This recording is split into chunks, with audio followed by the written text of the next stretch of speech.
வணக்கம். உலகெங்கும் பரவியிருக்கும் தமிழ் நெஞ்சங்களுக்கு முல்லை தமிழ் கூறம் சார்பாக வணக்கத்தை பகிர்ந்து கொள்கிறேன். நேற்றைய தினம் ஒரு தீர்ப்பு, ஒரு பாலியல் வழக்கு தொடர்பான ஒரு தீர்ப்பு அதிரடியாக நம்முடைய மகளிர் நீதிமன்றத்தின் சார்பாக வாசிக்கப்பட்டிருக்கிறது, பகிரப்பட்டிருக்கிறது. தீர்ப்பு குற்றவாளி என அந்த பாலியல் வழக்கில் ஈடுபட்ட ஞானசேகரனை அறிவித்திருக்கிறார்கள். வரும் ஜூன் 2ஆம் தேதி அதற்கான தண்டனை விவரங்கள் அறிவிக்கப்படும் என்று அறிவித்திருக்கிறார்கள். அனைவராலும் வரவேற்கக்கூடிய பரபரப்பான தீர்ப்பு. கிட்டத்தட்ட குற்றம் நடந்து டிசம்பர் 2024 நடந்த குற்றத்திற்கு 2024ஆம் தேதி அந்த மாத கடைசி நடந்த குற்றத்திற்கு 5 மாதத்திற்குள்ளாக மிகவும் அருமையாக அந்த வழக்கை நடத்தி விரைவுபடுத்தி இது போன்ற பாலியல் செயல்களில் ஈடுபடும் குற்றவாளிகளுக்கு தகுந்த தண்டனை கிடைக்கும் என்ற பயத்தை கற்பிக்கும் விதமாக ஒரு அருமையான தீர்ப்பு வெளிவந்திருக்கிறது. ஏற்கனவே பொள்ளாச்சி குற்றவாளிகள் பாலியல் வழக்கில் சம்பந்தப்பட்ட அதிமுகவுக்கு மிகவும் நெருக்கமான குற்றவாளிகளுக்கு ஒரு தண்டனை அறிவிக்கப்பட்டது. அதுவும் அனைவராலும் பாராட்டப்பட்டது. ஆனால் அந்த தண்டனை 5 ஆண்டுகள் கிடப்பில் போடப்பட்டு சிபிஐயால் இந்த வழக்கு நடத்தப்பட்டு 5 ஆண்டுகள் கழித்து மிகவும் அதாவது வேறு வழி இல்லாமல் இப்பொழுதுதான் அந்த வழக்கு முடிந்திருக்கிறது. அந்த அளவுக்கு மிகவும் அந்த மாநில அப்பொழுது அதிமுக ஆட்சியில் இருந்த சமயத்தில் அந்த வழக்கின் தன்மையை நீர்த்து போக செய்தார்கள். பல்வேறு சாட்சியங்களை அளித்தார்கள், சாட்சிகளை பயமுறுத்தினார்கள். பொதுவெளியில் பெண்கள் அதில் பாதிக்கப்பட்ட பெண்கள் பெயரை சொல்லி பொதுவெளியில் அசிங்கப்படுத்தினார்கள். அது ஒரு மாநில காவல்துறை அதிகாரியை அசிங்கப்படுத்தினார். அவருக்கு நம்ம வழக்கு மன்றம், நீதிமன்றம் மிக கொடிய வார்த்தைகளால் கண்டித்திருந்தது. 25 லட்சம் ரூபாய் அபராதமும் விதித்து அப்பொழுது பரபரப்பாக பேசப்பட்டது. அந்த வழக்கில் குற்றம் சாட்டப்பட்ட அனைவருமே அதிமுகவின் நெருங்கிய நண்பர்களாகவும் அதிமுக முக்கிய புள்ளிகளாகவும் மாநில அளவில் பெரிய நிர்வாகிகளோடு நெருங்கிய தொடர்பில் இருந்தவர்களாக இருந்தார்கள் என்ற காரணத்தினால் அந்த வழக்கு அமுக்கப்பட்டது.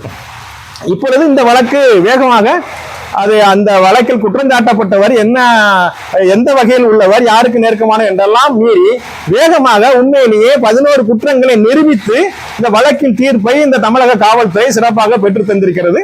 அதற்கு அனைவருக்கும் நம் பாராட்டை தெரிவிக்கலாம். இதே சமயத்தில் நாம் இந்த சமயத்தில் சொல்லக்கூடிய ஒரு விஷயம் என்னவென்றால், இந்த வழக்கு சம்பந்தமாக அனைவருமே பாராட்டுக் கொண்டிருக்கிற நேரத்தில் மலிவான அரசியல் விளம்பரத்தை தேடும் நோக்கில் எடப்பாடி பழனிசாமி அவர்களும் அதுபோக எடப்பாடி அவர்கள் குழுவை சேர்ந்தவர்களும் பாரதிய ஜனதா கட்சியை சார்ந்தவர்களும் தமிழிசை போன்றவர்களும் தமிழக வெற்றி கழகம் என்று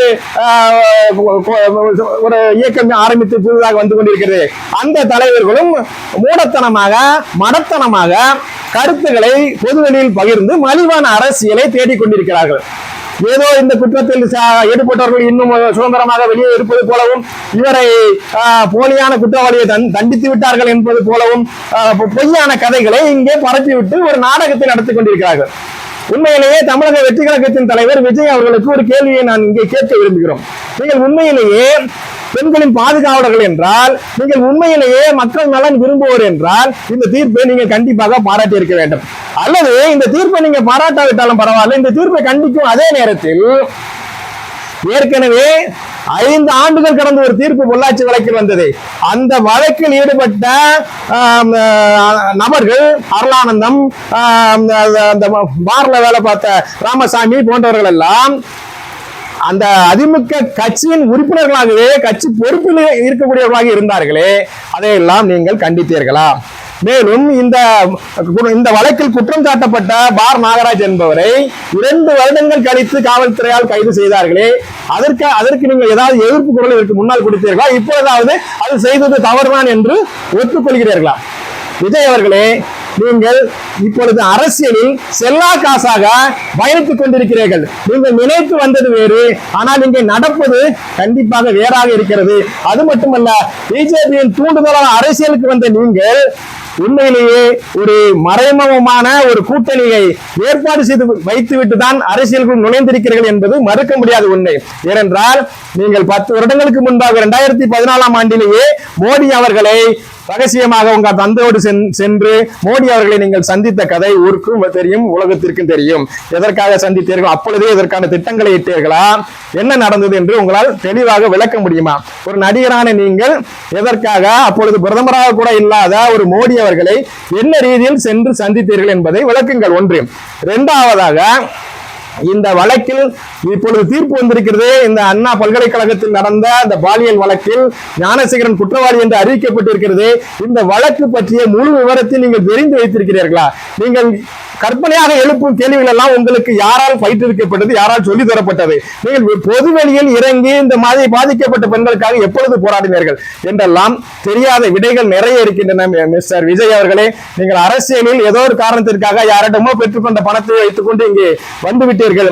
இந்த அரசியல் வாழ்வு நிலைக்க வேண்டும் என்றால், சூது கவ்வாமல் இருக்க வேண்டும் என்றால் நீங்கள் என்ன செய்ய வேண்டும் என்பதை நீங்களே முடிவு செய்து கொள்ளுங்கள். போலியான அந்த அரசியல் நடத்தும் எடப்பாடி போன்றவர்களின் வழித்தோன்றலாக, அவர்களின் வாய் வீச்சாக, வேல் வீச்சாக இங்கே நீங்கள் நடமாடிக்கொண்டிருந்தால் சங்கிகளின் அடிமையாகத்தான் உங்களை காண முடியுமே தவிர ஒரு நேர்மையான நீதியான அரசியலை நடத்தக்கூடிய திறமை வாய்ந்த தலைவராக உங்களை யாரும் ஒப்புக்கொள்ள முடியாது என்பதை தெரிவித்துக் கொள்கிறேன். நன்றி, வணக்கம்.